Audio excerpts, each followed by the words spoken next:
Guys, সকলকে কালী পুজোর শুভেচ্ছা এবং দীপাবলিরও। তো আজকে কালী পুজো, আজকের দিনে মোমবাতি ধরাতে হয়। আর কালী পুজোর আগের দিন 14 বজি দিতে হয়। তো সন্ধ্যা হয়ে গেছে, মোমবাতিগুলো ধরিয়ে ফেলি। চলুন মোমবাতিগুলো ধরে। দেখতে পাচ্ছেন বাইরে বেরিয়েছি, সবাই প্রায় মোমবাতি জ্বালিয়ে দিয়েছে। এখন আমার ধরানো বাকি আমাদের বাড়িতে, ধরিয়ে দিই মোমবাতিগুলো।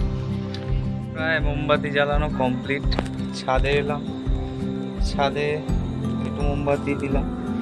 ছাদে এখনো কমপ্লিট হয়নি, যে ঘরগুলো রয়েছে সেই ঘরগুলোয় একটু মোমবাতি দিলাম।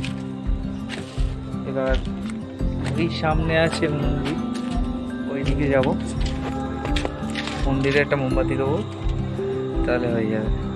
আর এই যে উপর থেকে দেখো সবাই মোমবাতি দিয়ে যেগুলো লাইন দিয়ে, কত সুন্দর লাগছে। তো মন্দিরের দিকে যাওয়া যাক।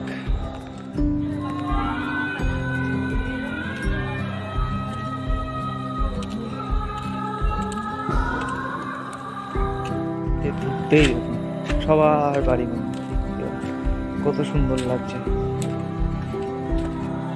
এই কালী পুজোর সময়টাই খুব ভালো লাগে, সবার বাড়ি আলো আলো একদম সুন্দর লাগে।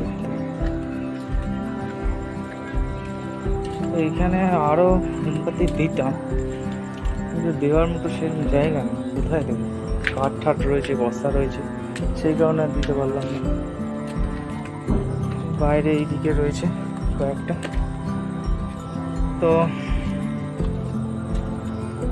ভিডিওটা যদি আপনাদের ভালো লেগে থাকে তাহলে অবশ্যই লাইক, কমেন্ট, শেয়ার এবং সাবস্ক্রাইব করবেন চ্যানেলটা। ধন্যবাদ।